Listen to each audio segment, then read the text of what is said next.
తప్పు చేసిన వాళ్ళైతే మొహం చూపించలేక పారిపోతారు. నేనేమి తప్పు చేయలేదని నమ్మకం ఉంది. తప్పొప్పుల గురించి కాదు, అందరిలో తిట్టాను కదా హట్టయి ఉంటావని.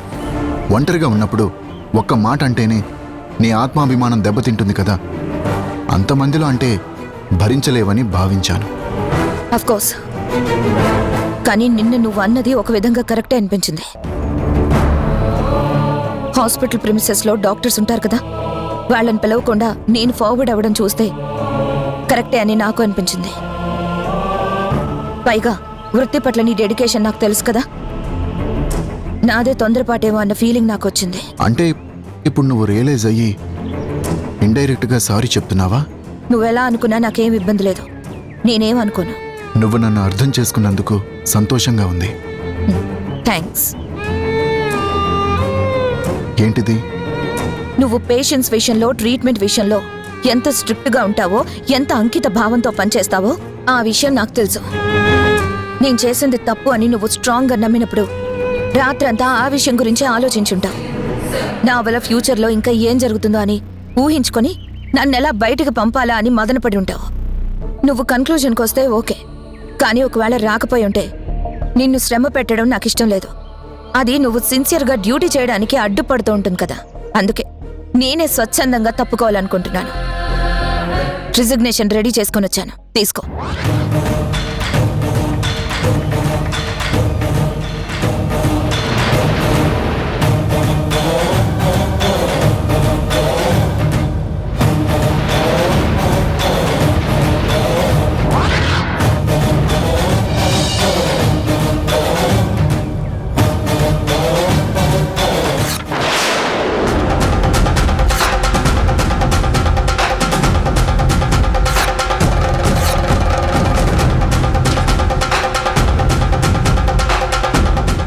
జనని, నువ్వసలు నన్ను అర్థం చేసుకోవని అనుకున్నాను.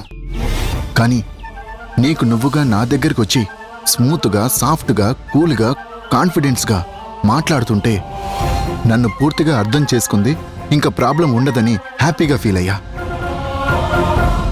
నువ్వు ఇలాంటి నిర్ణయం తీసుకోవడం నాకు కాస్త ఇబ్బంది కలిగించింది. నేను తొందరపడితే పడుండొచ్చు, పొరపాటే కావచ్చు, హార్ష్గా మాట్లాడి నిన్ను హర్ట్ చేసి ఉండొచ్చు. I agree. కానీ ఇప్పుడు ఈ నిర్ణయాన్ని మాత్రం నేను సమర్థించను, సహకరించను. నేను ఆవేశపడింది హాస్పిటల్ మేలు కోసమే, పేషెంట్ ప్రాణాలు కాపాడాలనే ఆరాటంతోనే. ఆ క్షణం నువ్వు చేసింది తప్పనిపించింది, బరెస్ట్ అయ్యా. కానీ నువ్వు చేసిన పని వల్ల పేషెంట్కి చాలా మేలు జరిగిందని ఆలస్యంగా తెలుసుకున్నాను. ఆ మంచి పని హాస్పిటల్కి మరింత గుడ్ విల్ తెచ్చిపెట్టింది. నేను అరిచానని మనసులో పెట్టుకొని హాస్పిటల్ విడిచి వెళ్ళిపోవడం నాకు నచ్చడం లేదు. నేను నా తప్పు గుర్తించిన తర్వాత కూడా నువ్వు నీ నిర్ణయం మార్చుకోకపోతే నా వల్లే ఈ హాస్పిటల్కి చెడ్డ పేరొస్తుంది. మంచి చేసిన మనిషికి ద్రోహం చేసిన వాడిని అవుతాను. ఈ హాస్పిటల్ అభివృద్ధి కోసం, పేషెంట్ల ఆరోగ్యాలు మెరుగుపరచడం కోసం నువ్వు హాస్పిటల్ విడిచి వెళ్ళొద్దు. ప్లీజ్ ఉండిపో జనని. నీ డెసిషన్ విత్డ్రా చేసుకో, ఉండిపో ప్లీజ్.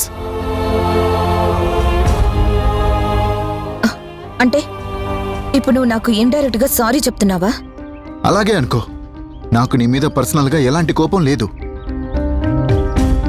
నిన్నేదో సాధించాలని, హాస్పిటల్ నుంచి పంపించాలని అస్సలు అనుకోవడం లేదు. మనం కలిసి పనిచేస్తే పేషెంట్ల ఆయువు పెంచొచ్చు. ఆలోచించు జనని, ప్లీజ్. సరే గుణ, హాస్పిటల్స్, పేషెంట్స్ సెంటిమెంట్, మానవతా దృక్పథంతో ఆలోచించి ఆ విషయంలో నేను నీకు సహకరిస్తాను. ఉండిపోతాను, హాస్పిటల్లోనే ఉండిపోతాను.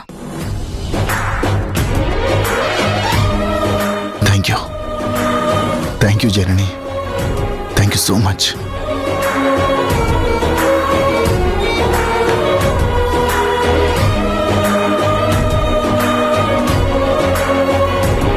అన్నయ్య వెళ్ళొద్దన్నాడు, వదిన వెళ్ళటం లేదు. ఇద్దరూ కలిసి పనిచేయడానికి ఓకే అనుకున్నారు. సూపర్ అంకుల్, సూపర్ న్యూస్ చెప్పారు.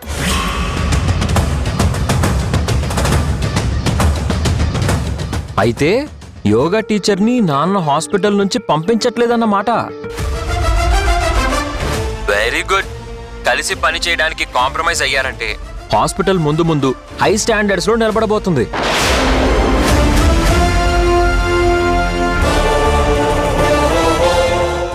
నిన్న అత్త ఏదో మాటల సందర్భంలో అంది, చేసుకున్న వాళ్ళకి చేసుకున్నంత మహాదేవా అని.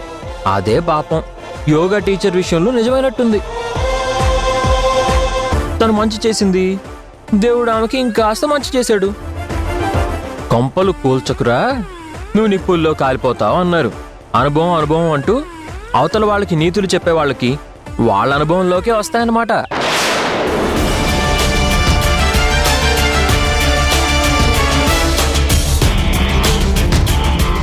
సాయంత్రం త్వరగా వచ్చేయండి అంకుల్, మంచి పార్టీ చేసుకుందాం.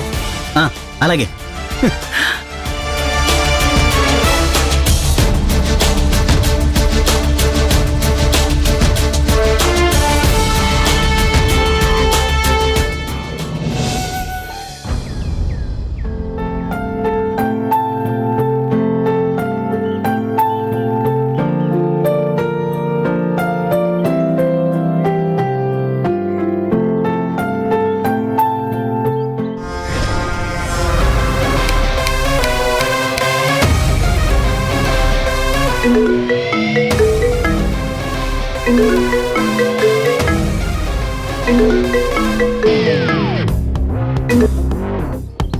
చెప్పక ఏమైందిరా?